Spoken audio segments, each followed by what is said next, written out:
hadirin sekalian, tadi ada kendala teknis dari Pak Salehuddin sehingga baru dapat bergabung pada saat ini. Baik, pada Pak Saleh dipersilakan, Pak. Ya, terima kasih. Assalamualaikum warahmatullahi wabarakatuh. Waalaikumsalam warahmatullahi wabarakatuh. Waalaikumsalam warahmatullahi wabarakatuh.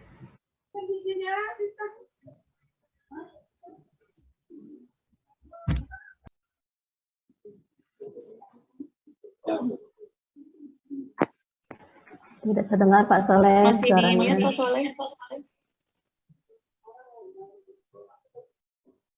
Terima kasih Bu Siti yang sudah memberikan kesempatan kepada saya. Bismillahirrahmanirrahim. Assalamualaikum warahmatullahi wabarakatuh. Waalaikumsalam warahmatullahi wabarakatuh. Ya, alhamdulillahirabbil alamin. Allahumma sholli wa sallim wa barik ala sayyidina Muhammad wa ala ali sayyidina Muhammad.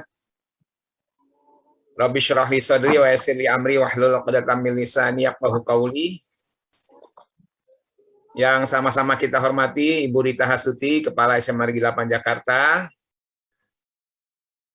Yang kami muliakan Bapak Ibu Guru dan Wali Kelas 10 SMA Negeri 8 Jakarta Angkatan 2024.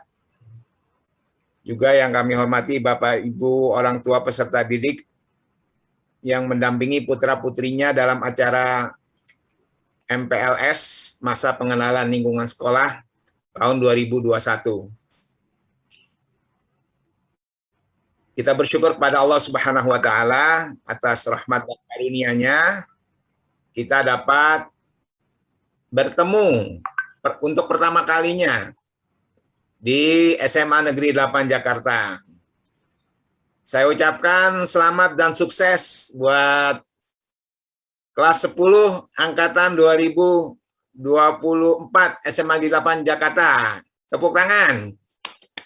Ya. Kenapa saya ucapkan selamat? Karena kalian telah beruntung, alhamdulillah berhasil diterima di SMA Negeri 8 Jakarta. Ya, SMA yang selama ini menjadi impian banyak peserta didik dari seluruh Indonesia, ya, bukan hanya DKI Jakarta. Jadi kalian harus bersyukur kepada Allah Subhanahu Wa Taala karena ditakdirkan bisa diterima di SMA Negeri 8 Jakarta. Ya, coba saya mau cek dulu nih dari peserta didik nih. Kalau saya katakan cerdas, tangguh, peduli, kamu jawabnya sukses, sukses, sukses. Setuju? Setuju. Setuju, Pak. Setuju. Setuju, Pak. Ya, terima kasih. Setuju. Cerdas, tangguh, peduli. Sukses.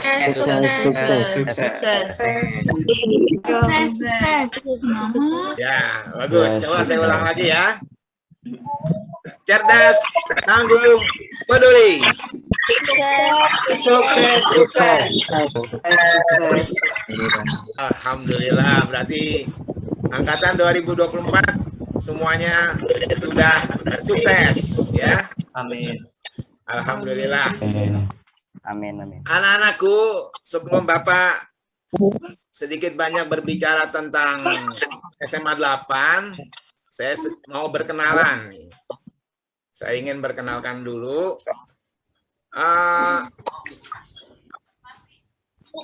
Saya Salehuddin, biasa dipanggil Pak Soleh. Dulu sama seperti kamu, pernah sekolah di SMA Negeri 8 Jakarta. Lulus tahun 89. Mungkin kamu belum lahir ya?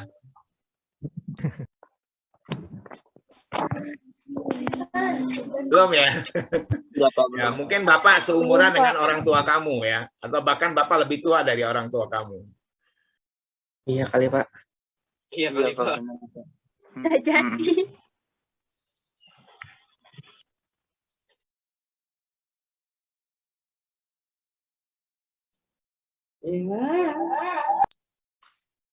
Oke, setelah saya lulus dari SMA Negeri 8 Jakarta, saya diberi kesempatan kuliah di Universitas Indonesia, mengambil jurusan kimia. Siapa yang pengen kuliah di Universitas Indonesia? Angkat tangan. Saya Raise hand, raise hand. Alhamdulillah. Saya doakan semoga semuanya bisa kuliah di PTN yang kamu impi-impikan ya. Amin. Amin.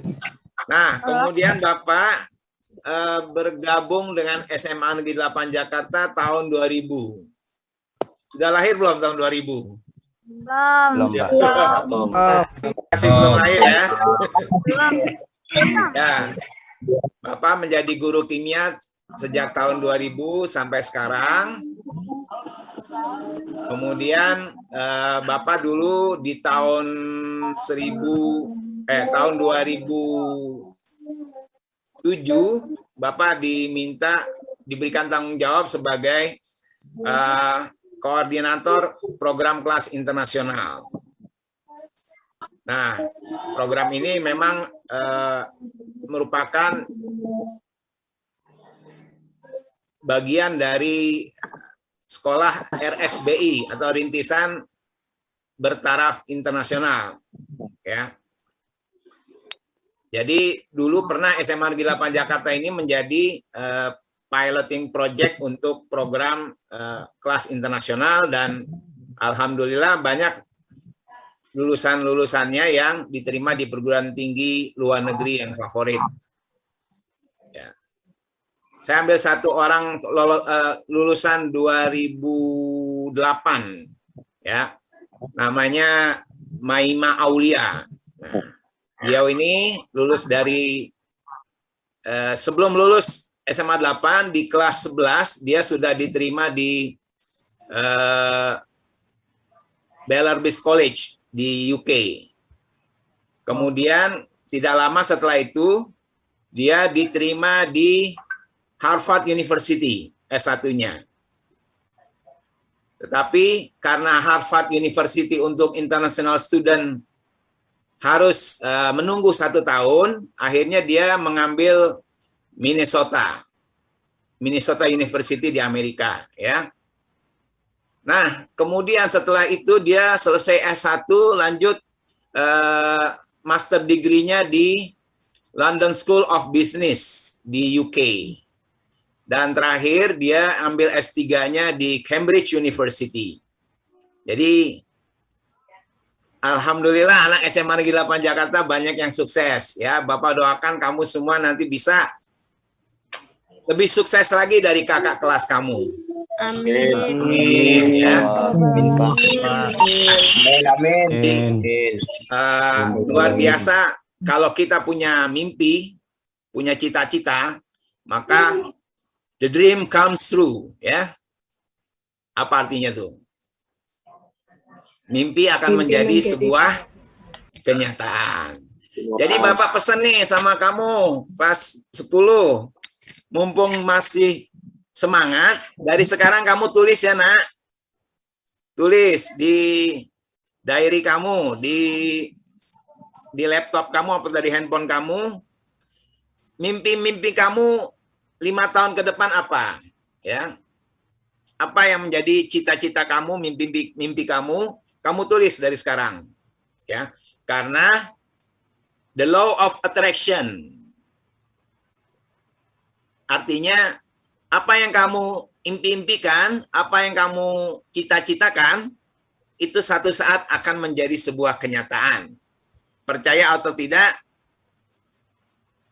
kalau dalam bahasa agama, Allah mengikuti prasangka hambanya.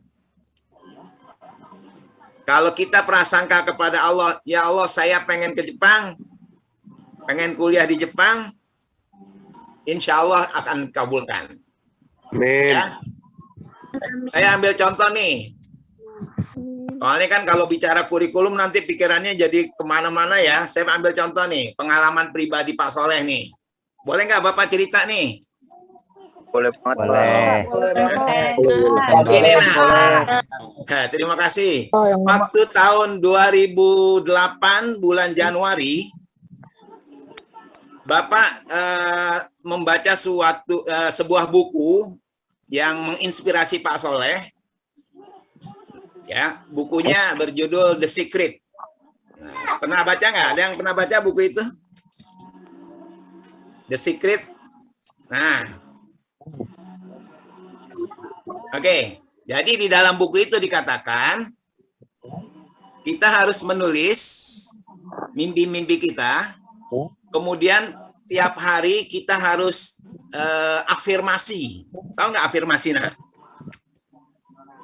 kalau bahasa agamanya sering-sering berdoa. Nah, kalau bahasa psikolognya afirmasi. Jadi menguatkan impian, menguatkan harapan atau impian agar bisa terwujud. Gitu. Nah, itu yang disebut dengan the law of attraction. Jadi hukum tarik menarik. Nah, singkat cerita, Pak Soleh ini cerita nih di depan kelas nih, sama kayak sekarang nih. Di depan anak-anak saya cerita, saya bertanya, kamu mimpinya apa? Anak-anak menjawab, saya mau ke ITB Pak, mau ke UI Pak. Nah, akhirnya anak-anak balik bertanya. Saya tanya gini dulu, kalau UI ITB anak 8 udah biasa. Sekarang saya tanya, mimpi yang lebih keren lagi ada nggak? Nah, karena anak SMA 8 itu pintar-pintar, mereka bukan menjawab, malah balik bertanya. Pak Soleh sendiri mimpinya apa? Nah, Bapak ditanya balik begitu, Bapak juga nggak mau hilang, apa istilahnya, nggak mau kalah jawabannya. Saya bilang dengan meyakinkan, saya mau ke Jepang tahun 2008 ini. Wah, anak-anak pada begini, wah, kapan Pak? Belum, saya bilang, belum. Baru rencana, saya punya cita-cita pengen ke Jepang tahun ini. Ya.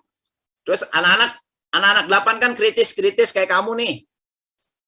Buktinya mana Pak? Kalau Bapak bilang Bapak udah mau ke Jepang.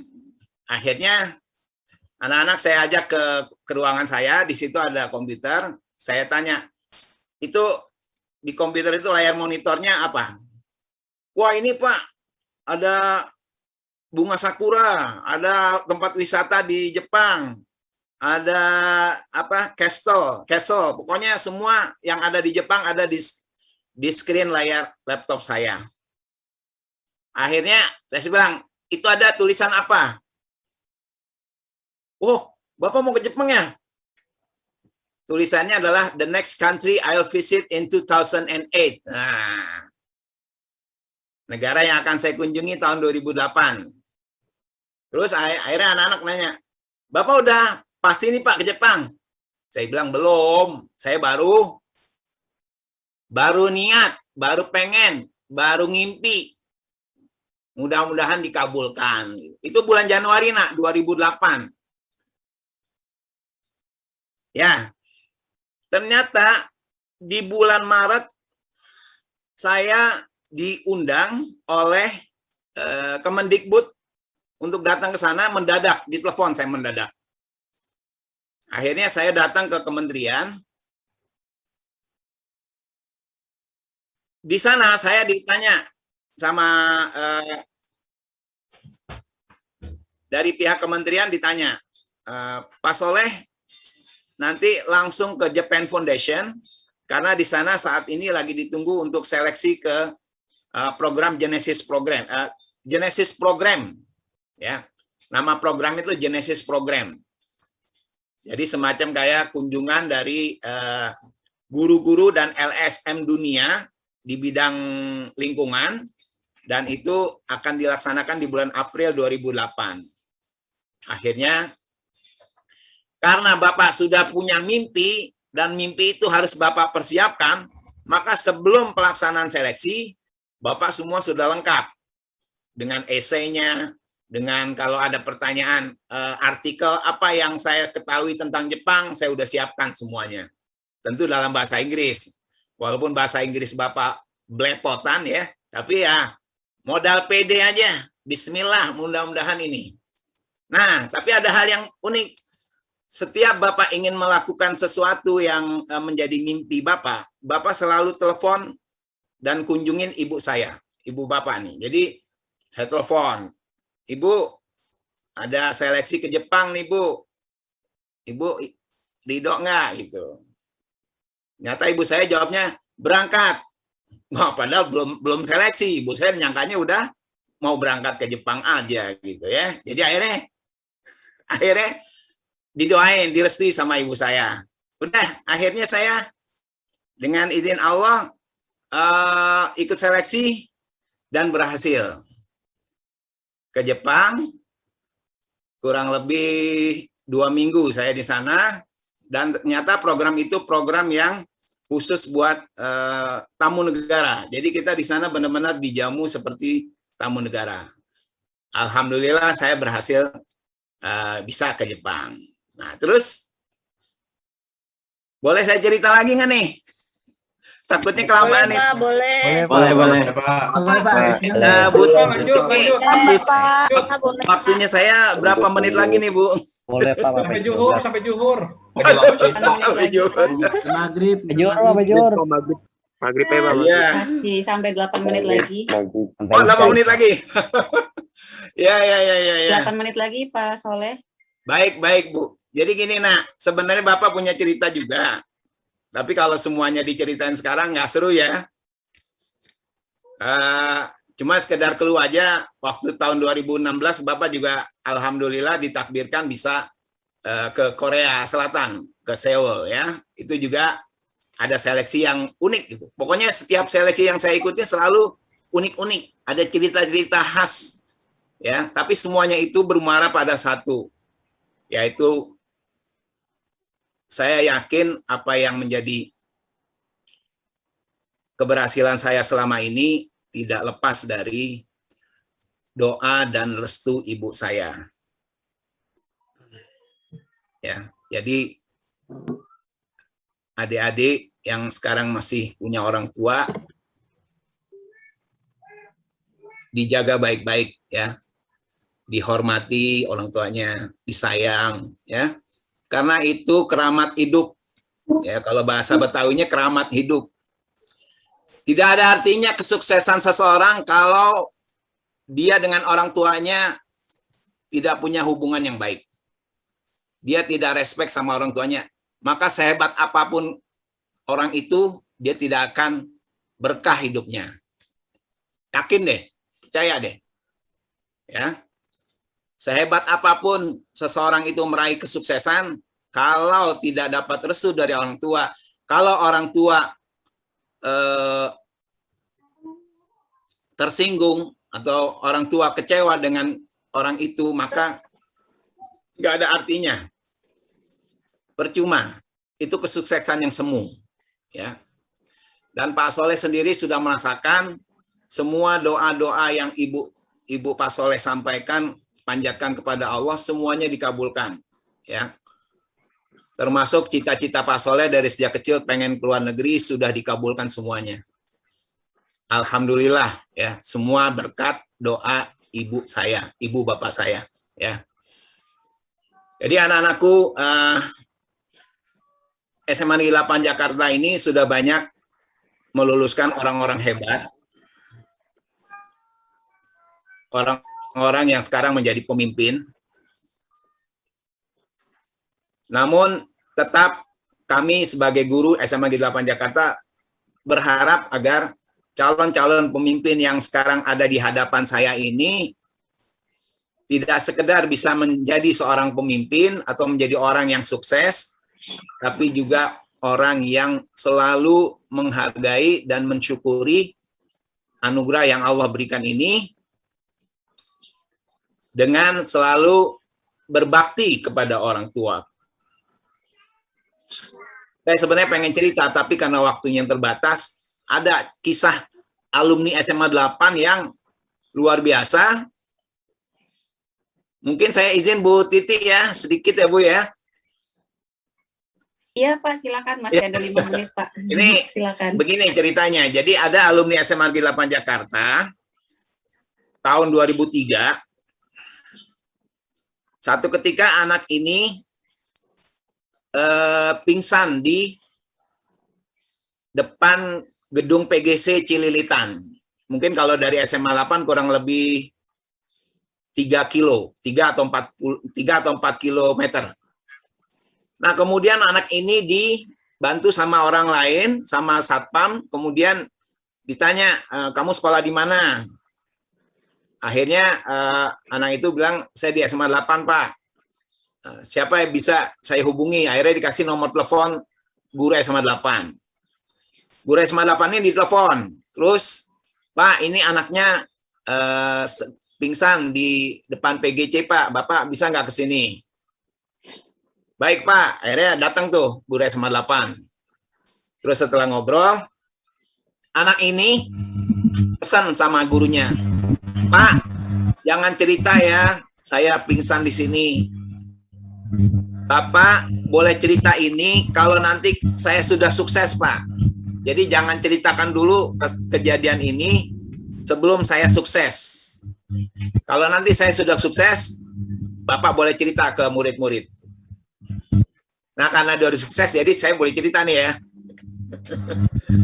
Nah, singkat cerita, anak ini maaf, dari kalangan tidak mampu. Kenapa? Dia dikasih ongkos sama ibunya, rumahnya di Cibubur, sekolahnya di SMA 8, hanya dikasih ongkos 2 kali 2 rute mikrolet. Jadi dari Cibubur ke Cililitan dan pulangnya Cililitan ke Cibubur. Dari Cililitan ke SMA 8 dia nggak dikasih ongkos. Jadi ongkosnya cuma cukup buat pulang pergi Cibubur Cililitan. Terus ke SMA 8 ini gimana? Tiap hari dia jalan. Dia jalan kaki. Sampai akhirnya dia pernah pingsan itu karena paginya dia belum sarapan. Nah, anak ini selama Pak Soleh ngajar, Pak Soleh juga pernah ngajar sama anak ini, itu selalu duduk paling depan dan posisinya seperti orang mau berperang.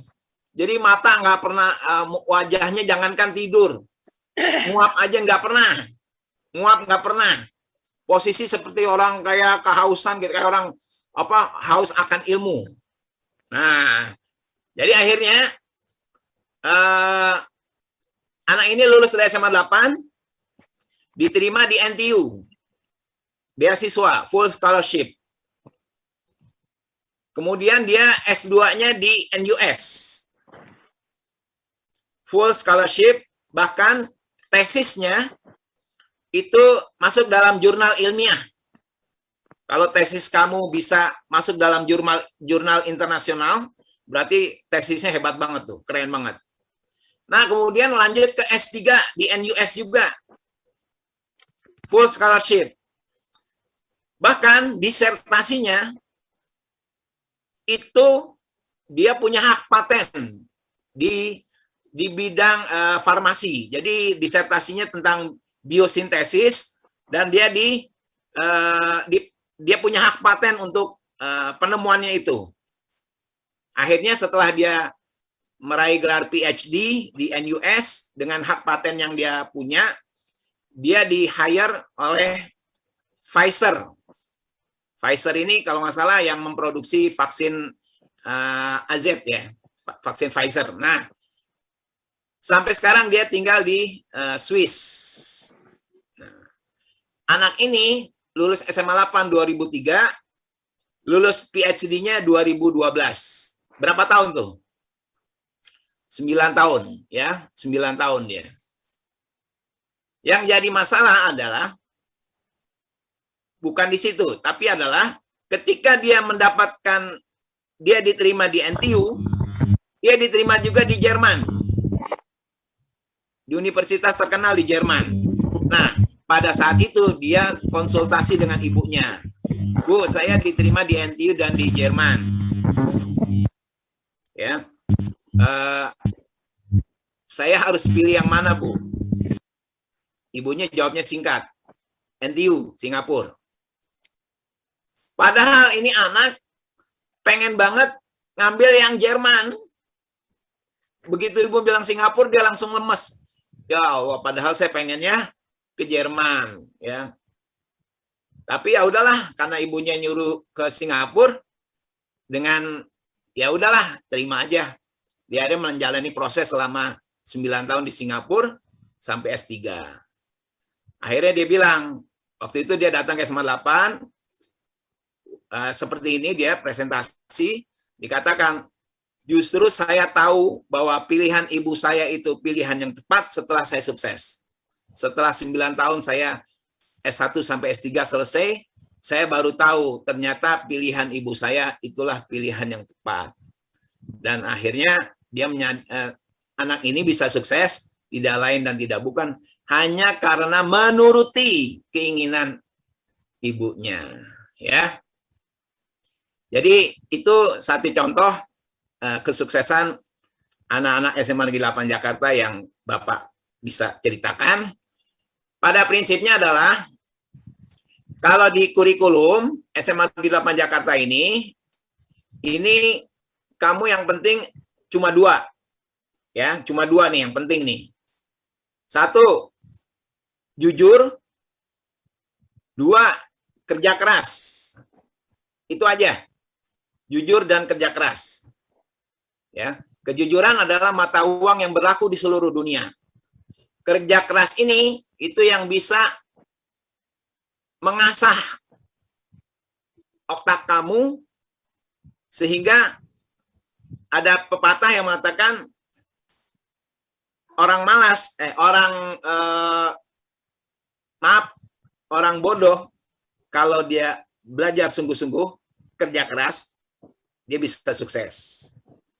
Orang pintar tapi malas belajar, dia akan tumpul kepintarannya. Jadi yang penting di sini adalah coba berusaha untuk berusaha ngerti, berusaha mau bisa itu. Masalah kepintaran tinggalkan dulu. Yang penting sekarang saya pengen sukses, saya pengen bisa, saya pengen menguasai ilmu yang diberikan oleh Bapak Ibu guru. Karena Apa sih orang yang penting bukan jadi orang sukses. Yang penting adalah menjadi orang yang beruntung. Ya. Orang beruntung belum tentu orang pintar. Ya. Ya. Maaf, tapi kalau orang beruntung biasanya menjadi orang sukses. Jadi gini, menjadi orang pintar itu bagus, tapi menjadi orang yang beruntung itu lebih baik lagi. Salah satu caranya adalah dengan banyak-banyak berdoa, banyak-banyak minta restu dari orang tua. Insya Allah hidup kamu akan beruntung. Ya, karena ridallah fi ridal walidain. Ridhonya Allah sangat tergantung pada ridhonya kedua orang tua. Kalau kamu udah diridhoin sama orang tua kamu, insya Allah yakin Bapak, kamu jadi orang sukses. Amin. Amin. Ya. Amin. Bapak cuma satu, ya. Sering-seringlah minta doa, ya, minta restu sama orang tua.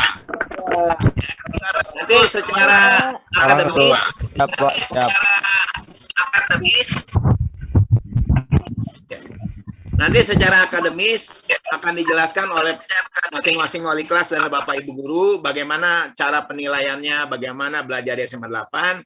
Tapi Bapak hanya menjelaskan filosofinya saja nih.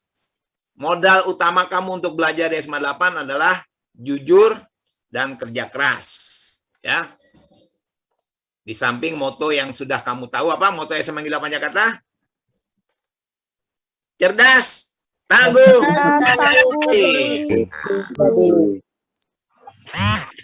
Baik anak-anak, tidak terasa waktunya buat Pak Soleh malah udah kelewatan nih. Maaf ya Bu Titi, kelewatan. Iya, nggak apa-apa Pak. Terima kasih banyak anak-anakku semua. Tetap semangat dan tetap rendah hati, ya, agar bisa menjadi orang yang berprestasi.